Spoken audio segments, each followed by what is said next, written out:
ఈరోజే మంగళవారం, అలానే కోరల పౌర్ణమి, దత్తాత్రేయ జయంతి. ఇవి ఎంతో పవిత్రమైనటువంటి రోజులు. అందులోనూ ఈరోజు మంగళవారం కాబట్టి ఈ మంగళవారంతో కలిసి వచ్చిన కోరల పౌర్ణమి రోజున కుక్క కనిపిస్తే ఈ ఒక్కటి పెట్టండి చాలు, మీకు ఉండే దరిద్రం ఇట్టే తొలగిపోతుంది.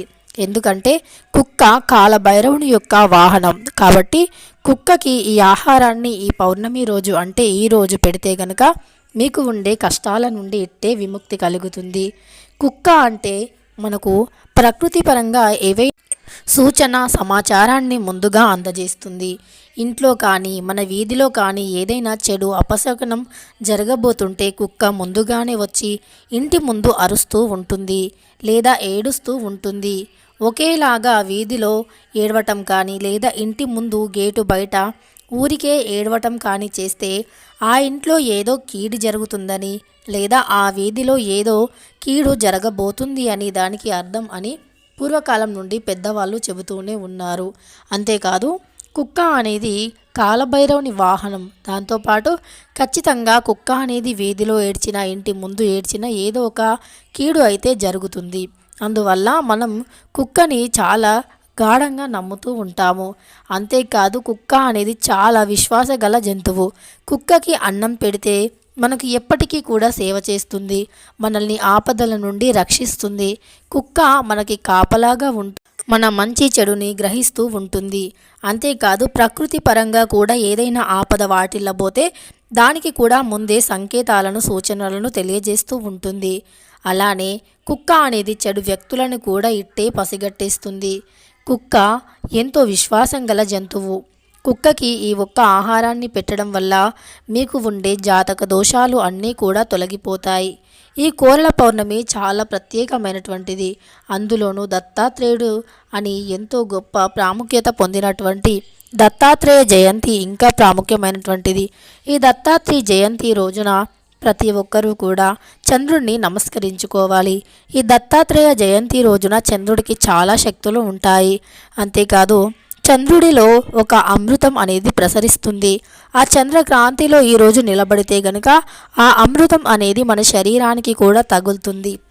అదేవిధంగా ఈరోజు ఒక గ్లాసు పాలను తీసుకొని కొన్ని అటుకులు అదేవిధంగా కొంచెం బెల్లాన్ని తీసుకొని గ్లాసెడు పాలలో అటుకులు బెల్లాన్ని కలిపి ఆ పాలను చంద్రకాంతిలో పెట్టాలి. అంటే ఈరోజు పౌర్ణమి గడియల్లో పెట్టాలి. పౌర్ణమి అనేది ఖచ్చితంగా ఆ పాలకి తగిలే విధంగా ఉండాలి. అలా ఉంటే ఆ చంద్రుడిలో ప్రసరిస్తున్నటువంటి అమృతం అనేది పాలు గ్రహించుకుంటుంది. ఇక ఆ తరువాత మనం ఆ పాలని తాగటం వల్ల మన శరీరంలో ఉండే చెడు బ్యాక్టీరియా తొలగిపోతుంది. అంతేకాదు మన ఒంట్లో ఉండే దరిద్రం కూడా తొలగిపోతుంది. అమృతం అనేది మనకి కూడా లభిస్తుంది, మన ఒంటికి పడుతుంది. కాబట్టి మనకు రాబోయే వ్యాధులు ఏవైతే ఉన్నాయో వాటి నుండి కూడా బయటపడవచ్చు. వ్యాధుల బారి నుండి బయటపడటమే కాదు రోగ నిరోధక శక్తి అధికంగా పెరుగుతుంది.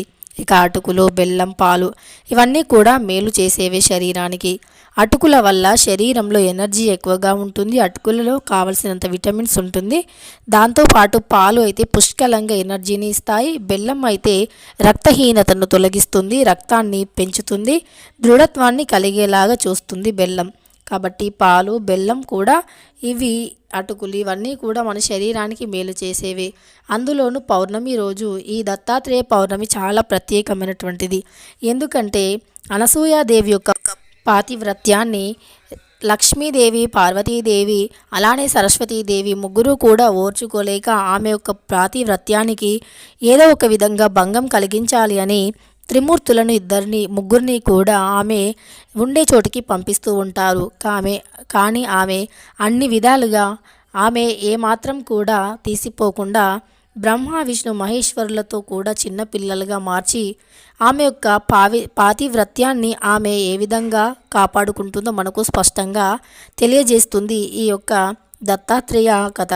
కాబట్టి ఈ విధంగా ఆమె యొక్క ప్రాతివ్రత్యాన్ని మెచ్చుకున్న బ్రహ్మ విష్ణు మహేశ్వరులు ఏదైనా వరాన్ని కోరమంటే చంద్రుణ్ణి ఇవ్వమని ఆమె వరం కోరుతుంది.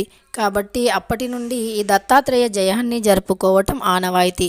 దత్తాత్రేయ జయం రోజున కుక్కకి మినప రొట్టెలు తయారు చేసి ఆ మినప రొట్టెలను చిన్న చిన్న ముక్కలుగా చేసి పెడితే గనక ఇక మనకు ఉండే దోషాలు అనేవి తొలగిపోతాయి, చెడు దోషాల నుండి బయటికి రాగలుగుతాము.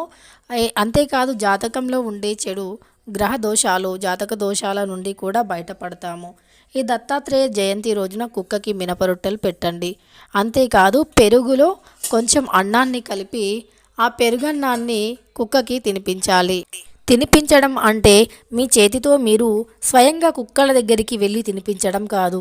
కుక్కలు మనల్ని ఏమీ చేసినా చేయకపోయినా కుక్కలకి కాస్త దూరం నుండి ఆహారం పెట్టడం చాలా మంచిది. కాబట్టి పెరుగన్నాన్ని ఒక గిన్నెలో లేదా మట్టి పాత్రలో కలిపి ఆ మట్టి పాత్రను కానీ గిన్నెను కానీ కుక్కలు ఉండే ప్రదేశంలో వెళ్ళి అక్కడ పెట్టేసి రావచ్చు. లేదా మీ ఇంట్లో కుక్క ఉంటే మీ ఇంట్లో కుక్కకైనా ఇలా చేయండి. పెరుగన్నాన్ని కానీ మినప రొట్టెలను కానీ తయారు చేసి పెట్టండి. అదేవిధంగా ఈరోజు మంగళవారం పౌర్ణమి కాబట్టి ఒక నిమ్మకాయను తీసుకొని మీ యొక్క ఎడమ చేయిలో పట్టుకొని మీ తల చుట్టూరా 7 సార్లు తిప్పుకోండి. ఎందుకంటే పౌర్ణమి అంటేనే మనకు చెడు శక్తుల నుండి బయటపడేయడానికి ఒక గొప్ప రోజు అని చెప్పుకోవచ్చు. దుష్ట శక్తులను తొలగించుకోవడానికి పౌర్ణమి రోజు ఎంతగానో ఉపయోగపడుతుంది. అలానే దృష్టి దోషాలను కూడా తొలగించడానికి పౌర్ణమి మంగళవారం చాలా బాగా ఉపయోగపడుతుంది. కాబట్టి ఈరోజు నిమ్మకాయను తీసుకొని మీ తల చుట్టూరా తిప్పుకొని ఆ నిమ్మకాయను ఎవరు తొక్కని ప్రదేశంలో పడేయండి. అలానే ఈరోజు రాత్రి సమయాలలో ఖచ్చితంగా మీ ఇంటి ఉత్తర ద్వారం వైపు లేదా ఉత్తరం వైపు ద్వారం ఉన్నా లేకపోయినా అక్కడ ఒక దీపాన్ని వెలిగించండి. ఆ దీపాన్ని 2 మట్టి ప్రమిదల్లో నువ్వుల నూనె కానీ ఆవు నెయ్యి కానీ వేసి వెలిగించాలి.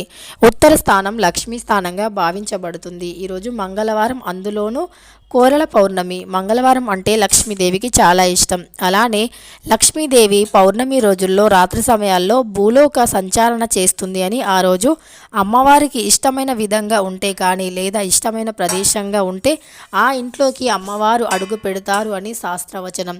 అయితే అమ్మవారికి దీపం అంటే ఎంత ఇష్టమో మన అందరికీ తెలిసిందే. ఇక అమ్మవారి ఇష్టమైనటువంటి స్థానం ఈ ఉత్తర స్థానం కాబట్టి ఉత్తర స్థానంలో లక్ష్మీదేవి, కుబేరస్వామి ఇద్దరు కూడా ఉంటారు. కాబట్టి ధనానికి అధిపతి అయినటువంటి లక్ష్మీ కుబేరుల యొక్క అనుగ్రహాన్ని పొందాలి అంటే ఈరోజు రాత్రి సమయంలో, రాత్రి చీకటి పడిన తర్వాత అంటే 7 నుండి 8 లోపు, 9, 10, 11, 12 లోపు ఎప్పుడైనా ఈ దీపాన్ని వెలిగించుకోవచ్చు. అయితే ఈ దీపాన్ని ఖచ్చితంగా ఉత్తరం వైపు మాత్రమే ఉంచాలి. ఇక తరువాత ఆ దీపం దగ్గర ఒక ఎర్రని పుష్పాన్ని పెడితే ఇంకా మంచి ఫలితం అయితే లభిస్తుంది. లక్ష్మీదేవి ఇంట్లోకి ఖచ్చితంగా అడుగు పెడుతుంది. కోరల పౌర్ణమి అంటే ఈరోజు మంగళవారం రోజు సాయంత్రం సంధ్యా దీపాన్ని పెట్టి ఇంటి సింహద్వారానికి ఉన్న తలుపులను తుడిచి శుభ్రం చేసుకోవాలి. ఇంటి ద్వారం బయట వైపున కూడా శుభ్రం చేసుకోవాలి. సాయంకాలాన కూడా ఒక ముగ్గు పెట్టి సంధ్యా దీపాన్ని పెట్టి అమ్మవారిని తలుచుకుంటే ఈరోజు లక్ష్మీదేవి మీ ఇంట్లోకి రావడానికి అవకాశం అనేది ఉంటుంది. ఎందుకంటే ఈరోజు మంగళవారం, అందులోనూ పౌర్ణమి కాబట్టి లక్ష్మీదేవి ఇంట్లోకి ఖచ్చితంగా వచ్చి తీరుతుంది. ఇక వీడియో నచ్చితే ఒక లైక్ చేయడం మాత్రం అస్సలు మర్చిపోకండి.